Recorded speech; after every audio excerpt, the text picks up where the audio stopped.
Our next topic is bacterial recombination. Okay, next is bacterial genetic recombination or recombination. Now, तो इसमें मैंने आपको बताया 3 हमें पढ़ना है, that is transformation, conjugation and transduction. सबसे पहले हम ट्रांसफॉर्मेशन पढ़ते हैं.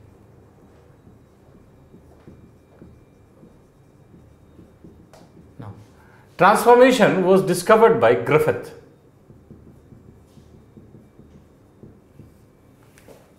He observed that in a bacteria, Diplococcus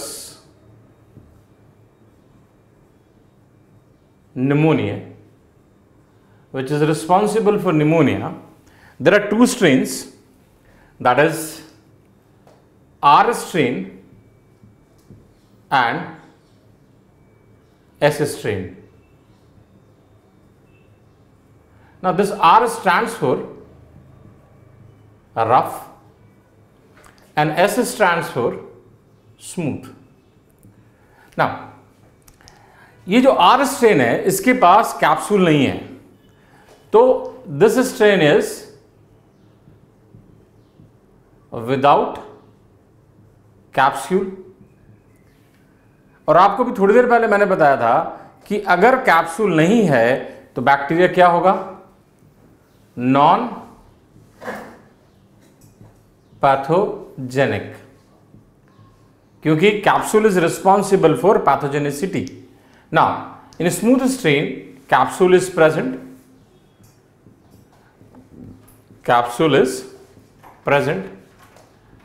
and if capsule is present then bacteria is pathogenic. ठीक है. नाउ दिस डिप्लोकोकस निमोनिया, जिसको इसने डिप्लोकोकस कहा, बाद में पता चला कि ये डिप्लोकोकस नहीं है, 2 कोकस एक साथ नहीं है, but it is chain. So now this bacterium is known as streptococcus pneumonia. ठीक है. अब इसने किया क्या? तो इसने बड़ा एक सिंपल सा एक्सपेरिमेंट किया. ठीक है.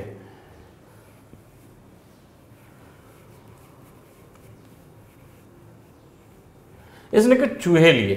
ठीक है. सबसे पहले इसने क्या किया, आर स्ट्रेन को लिया. ठीक है. ये taken R strain and he injected this R strain into the mice. So this is injected to mice. Now as a result of this, what happened? There is no disease in mice. ठीक है. Second में इसने क्या किया, S strain को लिया and then injected to mice. What he observed, there is disease and there is death of mice. Okay. Third में इसने क्या किया, इस एस स्ट्रेन को हीट करके किल कर दिया. So heat killed S strain and then he injected to mice. There is no disease and no death. अब इसने क्या किया कि ये दोनों जो है, ये और ये, इन दोनों को मिक्स कर दिया. That is R strain plus heat killed S strain. Then he injected this into the mice, and what he observed, there is disease, there is death. ठीक है. And from dead mice, live S strain is isolated. ठीक है, मतलब यहां पे S strain मरा हुआ है और उसको जो डेड माइस है उससे क्या मिल रहा है, लाइव एस स्ट्रेन. अब इस ऑब्जर्वेशन के बेसिस पे ग्रिफिथ ने कंक्लूजन ड्रॉ किया. इसने कहा कि there is something in heat killed S strain which transforms non-pathogenic R strain into pathogenic S strain, और इसी के कारण क्या हो रहा है, डिजीज हो रहा है. He called it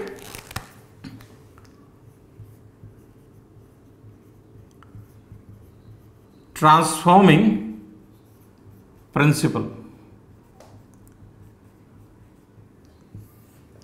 which was later on identified as DNA. Okay, and this phenomenon is known as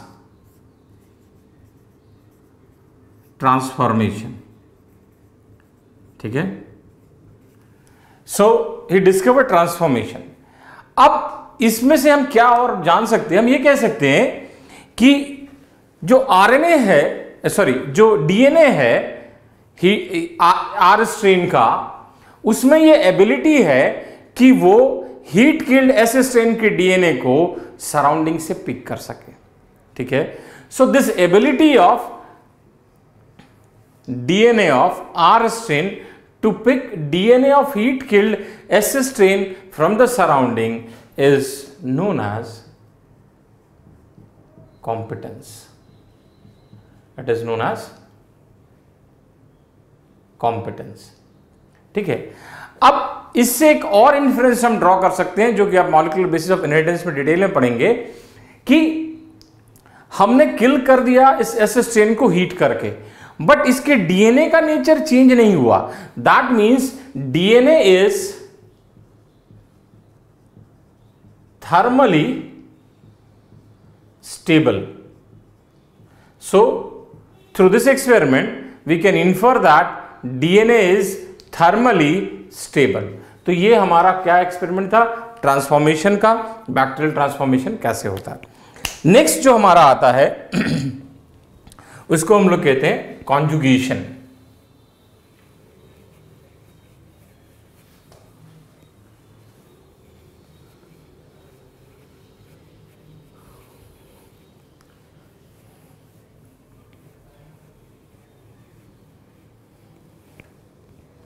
next is conjugation. अगर कॉन्जुगेशन को देखिए किसने डिस्कवर किया था, तो it was discovered by Lederberg and Tatum. ठीक है, आपको मैंने प्लाज्मिड में बताया there is F plasmid which helps in bacterial conjugation. तो सपोज कीजिए कि हमारे पास दो बैक्टीरिया है. ठीक है, इसका ये जेनेटिक मटेरियल है और ये इसका जेनेटिक मटेरियल है. बैक्टीरिया में प्लाज्मिड होता है. इस बैक्टीरिया के पास there is F plasmid, this is F plasmid, और इसके पास नहीं है, तो इसको हम लोग कहते हैं F plus strain. Okay, the bacterium without plasmid, F plasmid, is known as F minus strain. ठीक है, now at the time of conjugation what will happen, पिलाई में आपने पढ़ा कि there is one pili which helps in bacterial conjugation known as sex pili. So at the time of conjugation what will happen, the sex pili will form conjugation tube between these two bacterium. जैसे ये bacteria है, ये दूसरा bacteria है. So between these two bacteria there is formation of conjugation tube with the help of sex pili. This is conjugation tube. ये इसका genetic material है और ये इसका जेनेटिक मटेरियल है. And along with the formation of this conjugation tube, simultaneously this F plasmid will make its copy. ठीक है, so one of the copy of this F plasmid through this conjugation tube will migrate to the another bacterium. So in next step what you will observe कि there are two bacterial cell 1 and 2 both having F plasmid,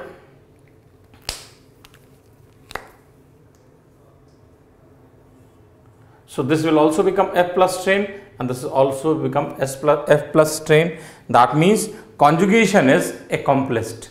Now अब इसमें एक और चीज है, कभी कभी क्या होता है कि ये जो प्लाज्मिड है, this F plasmid gets integrated with nucleoid. That means F plasmid plus nucleoid.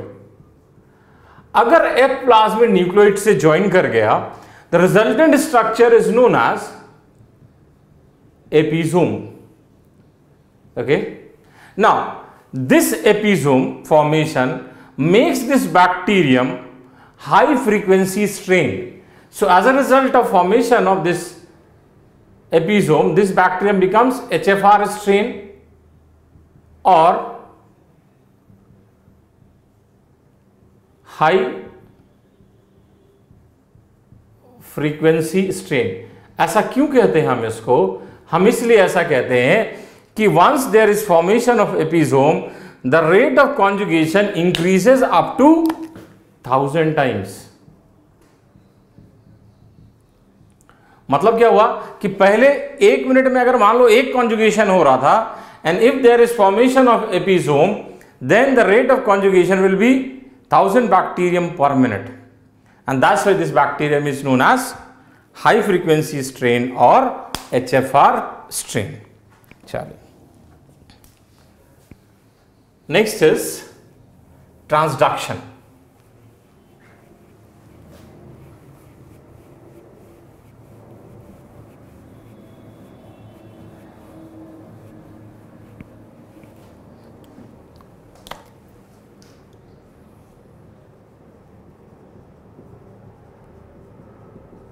Transduction was discovered by Ginder and Lederberg. Zinder and Lederberg. ये है क्या, मैं आपको इसको डायग्राम के थ्रू समझाता हूं, फिर इसको समराइज कर दूंगा. ठीक है, हमें पता है कि बैक्टीरियोफेजेस होते हैं.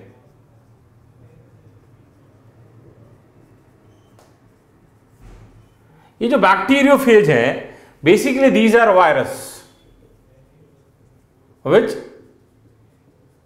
अटैक्स बैक्टीरिया और they feed on bacteria. Suppose कीजिए कि हमारे पास एक बैक्टीरिया है, ठीक है, ये इसका जेनेटिक मटेरियल है, और इस बैक्टीरिया को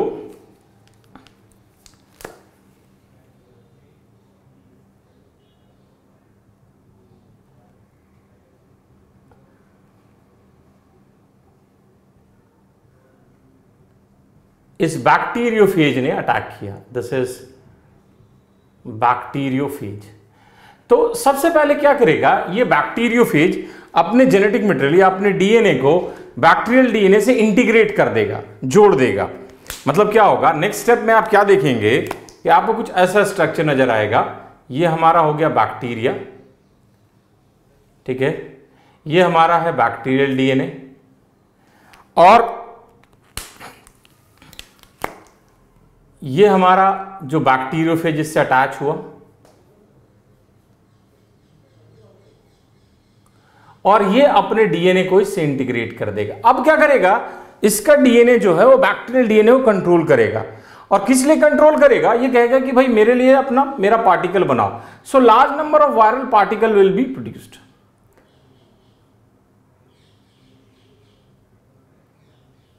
large number of viral particle will be produced. Ab when sufficient number of viral particles are produced, what will happen, this bacteriophage will cause lysis of bacterial cell. तो आप क्या देखेंगे कि बहुत सारा आपके पास बैक्टीरियोफेज आ गया जिनके पास अपना जेनेटिक मटेरियल है. ऐसे आपको बहुत सारे बैक्टीरियोफेज नजर आएंगे. अब जब ये लाइसिस कर रहा था तो बैक्टीरियोफेज ने क्या किया था, अपने डीएनए को इससे इंटीग्रेट करवा दिया था बैक्टीरियल डीएनए से. तो अपना डीएनए ये बाहर निकालेगा. तो सब कभी कभी क्या होता है, along with the DNA of this bacteriophage, some amount of bacterial DNA will also come like this. तो अब आपके पास एक ऐसा बैक्टीरियोफेज है जिसके पास अपना डीएनए है, ठीक है, प्लस इसके पास पहले वाले बैक्टीरिया का भी डीएनए। सपोज करते हैं ये हमारा फर्स्ट बैक्टीरियम है। अब क्या हुआ कि ये बैक्टीरियोफेज भी किसी बैक्टीरिया को अटैक करेगा। मान लीजिए ये हमारा सेकंड बैक्टीरिया है और ये इसका जेनेटिक मटेरियल है and this is attacked by this bacteriophage. तो व्हाट यू विल ऑब्जर्व कि आपको कुछ ऐसा स्ट्रक्चर नजर आएगा। ये सेकंड वाले बैक्टीरिया का डीएनए, ठीक है, ये वायरस का डीएनए और साथ में ये पहले वाले बैक्टीरिया का डीएनए। तो ये हमारा हो गया फिर बैक्टीरियोफेज। तो आप क्या देख रहे हैं कि with the help of bacteriophage DNA of first bacteria is now reached to the second bacterium. So this bacteriophage mediated transfer of DNA from one bacterium to another is known as transduction. So it is bacteriophage mediated transfer of DNA from one bacterium to another. ठीक है, चलिए अब हम लोग आते हैं हमारे next topic पे, that is bacterial life process.